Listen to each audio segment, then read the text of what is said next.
Oke, Assalamualaikum warahmatullahi wabarakatuh. Selamat pagi semuanya. Di mata kuliah sistem dan prosedur ini, kita sudah masuk di analisa beban kerja. Apa saja sih yang akan kita bahas di beban kerja? Kita lihat di slide yang berikutnya. Oke, dalam melaksanakan penyederhanaan kerja, di samping berkenaan dengan gerakan atau langkah kerja yang kita harus teliti juga, berkenaan dengan tenaga kerja atau peralatan, analisa beban kerja ini dilakukan untuk mengetahui bahwa tenaga kerja yang digunakan telah memadai, bahkan kurang lebih. Analisis terhadap suatu pekerjaan ini dilakukan agar nantinya kita mendapatkan informasi tertulis mengenai macam-macam pekerjaan yang perlu dilakukan, agar tujuan organisasi dapat seefisien mungkin. Jadi, pekerjaan di sini dibedakan menjadi dua, yaitu pekerjaan yang terukur waktu penyesuaian atau terpola, misalnya contohnya mengetik atau menyiapkan dokumen-dokumen dan lain-lain. Yang kedua adalah pekerjaan yang tidak terukur. Tidak terukur di sini tidak terukur waktunya atau penyelesaiannya, yaitu tidak terpola. Contohnya misalnya pengawasan dalam pekerjaan, perencanaan, dan lain-lain. Ini kan tidak bisa diukur waktunya. Analisa ini dilakukan terhadap suatu pekerjaan yang terpola, yaitu terhadap pekerjaan-pekerjaan yang waktu penyelesaiannya terukur. Jadi, analisa beban kerja ini adalah sebuah cara atau penelaah terhadap kebutuhan tenaga kerja untuk menyelesaikan pekerjaan tertentu, sehingga diketahui apakah tenaga kerja yang dipergunakan untuk menyelesaikan pekerjaan tersebut sudah dapat memadai, kurang atau lebihnya. Pekerjaan yang telah dilakukan akan dibandingkan antara yang telah dilakukan dengan apa yang seharusnya dilakukan. Apa yang harus dilakukan telah terukur dengan ukuran standar fisik atau satuan waktu.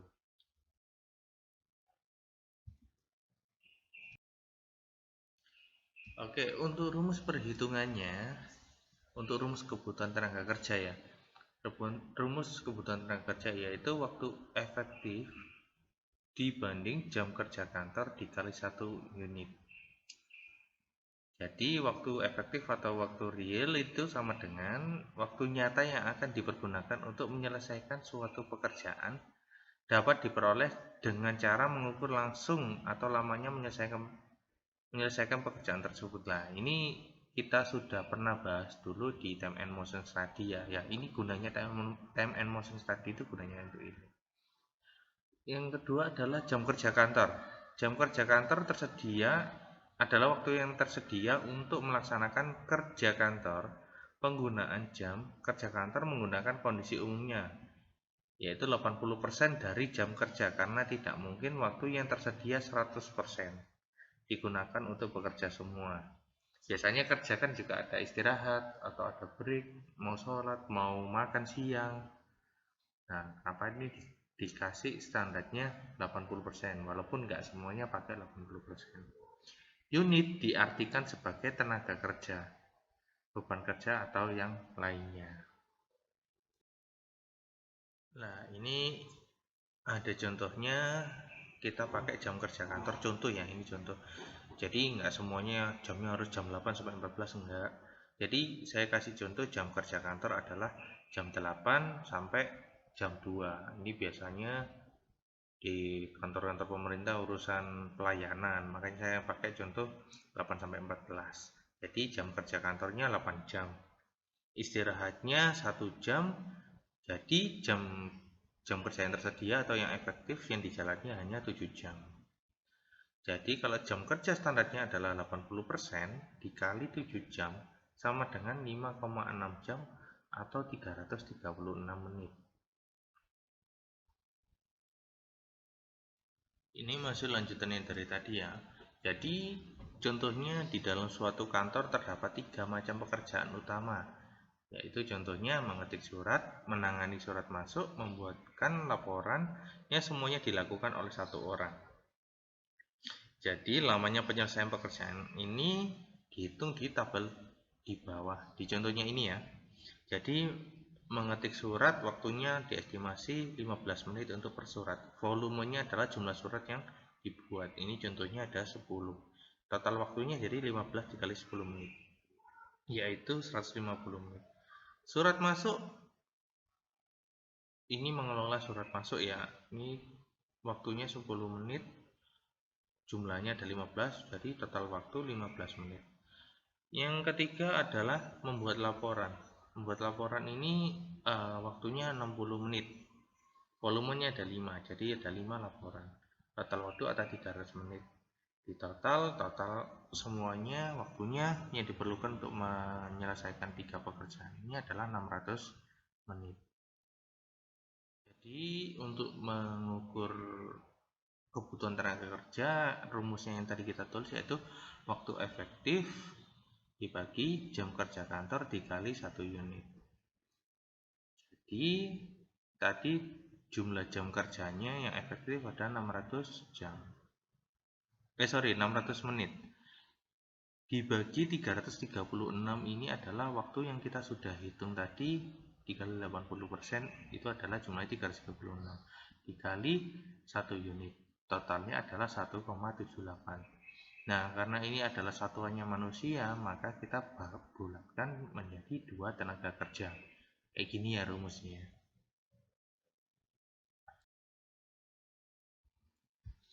Oke, sekarang kita sudah membahas analisa kebutuhan mesin kantor. Jadi selain manusianya juga mesin kantor juga dihitung, karena sekecil apapun misalnya ada hambatan di mesin kantor itu akan merubah efisiensi cara bekerja untuk melakukan pekerjaan. Jadi analisa kebutuhan mesin kantor ini tujuannya adalah mengetahui jumlah sesungguhnya yang dibutuhkan oleh kantor. Analisa ini biasanya diterapkan pada mesin-mesin kantor, contohnya mesin ketik, atau printer, atau komputer, tanpa mengesampingkan analisa terhadap kebutuhan mesin-mesin lainnya seperti mesin fotokopi, untuk presentasi, dan mesin-mesin yang lainnya.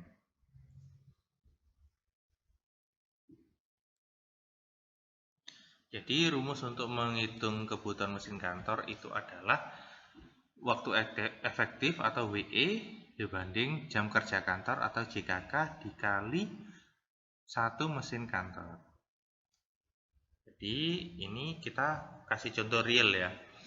Jadi ini contohnya di sebuah perkantoran dengan 10 karyawan dilengkapi dengan 3 mesin ketik elektronik dan 2 komputer. Rata-rata penggunaan mesin ketik dan elektronik ini ada di tabel ya. Jadi mesin ketik 1 waktu penggunaannya 8 jam, mesin ketik 2 8 jam, mesin ketik 3 8 jam. Total penggunaannya adalah 24 jam. Penggunaannya adalah untuk menyusun laporan dan surat menyurat. Komputer A, waktu penggunaan 8 jam. Ini digunakan untuk mengolah data, laporan surat dan menyurat. Komputer B juga totalnya adalah 8 jam. Kegunaannya sama untuk mengolah data, laporan, dan surat menyurat. Jadi waktu penggunaannya totalnya adalah 16 jam. Terus untuk cara perhitungannya adalah kita bagi perhitungannya sesuai dengan mesin yang digunakan. Jadi ini kita hitung dulu kebutuhan mesin ketiknya ya. Jadi waktu efektif atau WE-nya tadi adalah 24 untuk mesin ketik jumlahnya ya. Terus jam kerja kantor atau JKK-nya ini 5,6. 5,6 ini dari mana? Dari perhitungan yang sebelumnya. Jadi yang kita sudah hitung tadi 5,6 dikali 1 mesin ketik. Jumlahnya adalah 4,28 mesin ketik. Atau dibulatkan jadi 4 mesin ketik. Terus untuk komputernya sama rumusnya WE dibagi JKK dikali 1 komputer. WE-nya tadi 16, jam kerja kantor tadi sama 5,6 dikali 1 mesin kantor. Jumlahnya adalah 2,85 atau dibulatkan jadi 3 komputer. Oke, dengan demikian kita dapat simpulkan bahwa untuk menunjang kelancaran pekerjaan perkantoran dengan 10 karyawan dengan menggunakan jumlah pekerjaan tersebut, maka penggunaan 3 buah mesin ketik elektronik tidak memadai. Harus ditambah 1 mesin ketik. Ini didasarkan dari apa? Ya dari perhitungan yang sudah kita buat tadi. Jadi harusnya yang dimiliki adalah 4 buah mesin ketik elektronik. Terus untuk penggunaan 2 komputer tidak memadai, harus ditambahkan 1 komputer lagi menjadi 3 komputer. Jadi ini kalau mau kita pakai efisien dan pengen kita nggak nunggu-nunggu pekerjaan, jadi harus ditambahkan masing-masing 1 mesin ketik dan 1 mesin komputer. Jadi untuk menjamin agar pemakaiannya sesuai dan tepat guna sesuai dengan yang dijadwalkan terhadap peralatan kantor, maka diperlukan formulir untuk pengawasan penggunaan mesin-mesin kantor. Dan informasi ini biasanya meliputi nama pemakai peralatan kantor atau mesin kantor. Yang kedua adalah tanggal pemakaian. Yang ketiga adalah jam pemakaian. Jadi jam pemakaian ini jam mulai pengguna, jam berakhirnya kapan, terus selama pemakaiannya biasanya berapa jam, berapa menit. Terus tujuannya penggunaan peralatan mesin kantor. Jadi ini dimanfaatkan biar penggunaannya efisien dan tidak bertabrakan dengan kepentingan yang lainnya. Oke, sekian dulu dari materinya analisa beban kerja manusia. Kalau misalnya ada yang nggak ngerti bisa ditanyakan via WhatsApp atau via Google Class. Terima kasih. Wassalamualaikum warahmatullahi wabarakatuh.